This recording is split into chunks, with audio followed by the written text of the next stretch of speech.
I'm Jonas from Whole Body Chiro. A common issue I see in my clinic is people not activating or using the load traps properly. So load trap goes from this bridge here, particularly in the corner, and down into the spine. So when it contracts, it pivots the shoulder blade in that direction. And also if you're lifting your arm on an angle like that, it stops the shoulder blade from sort of peeling off the rib cage or flaring out like that. So if it's weak, you might get winging of the scapula, and you might also get impingement issues as you lift the arm, as the upper arm bone hits that bony prominence here, the acromion process, if the shoulder blade isn't able to pivot down in that way from the lower traps pulling. So I want to run through a rehab program that you can use to rebuild the strength and the function of those muscles. The very first step is just to mobilize it and start to engage the muscle, get some blood flow through it, and start to activate the neural pathways to engage it. So for that, if you just stand like this with your hand on your thighs, and then leave your thumb up to Y position like this, and just do reps like that. Can just keep doing this for say 30, even up to 60 seconds. If you can do that without any pain, then the next step is static strength. So for that, you can lie on a bench or on the floor, put your arms up into that Y position again, and just maintain that posture.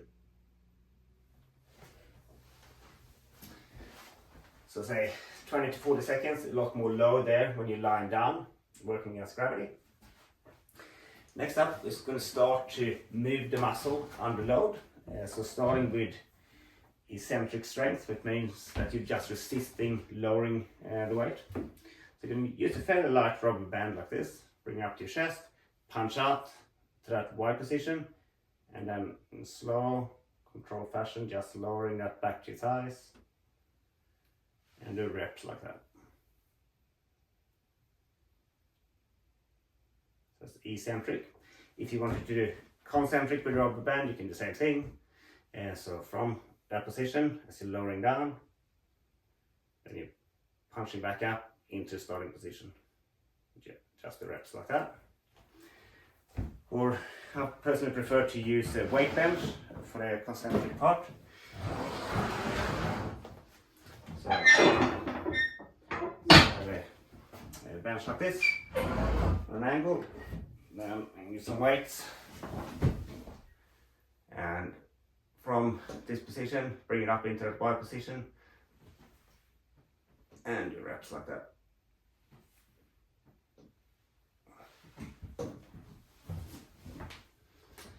The difference heading into functional strength is more movement complexity.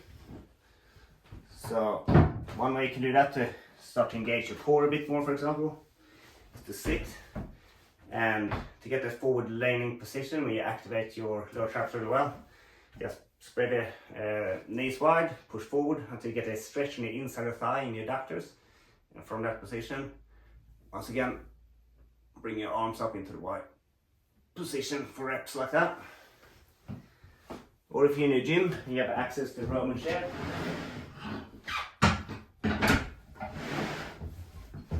you can engage your back extensors and core stability just by being suspended like that while doing the same exercise. Just like that.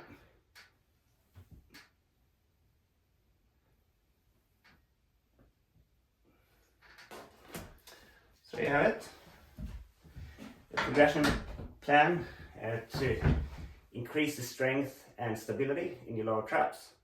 Very important exercise, both for shoulder stability and shoulder health, but also to engage to stabilize your lower back in functional movements.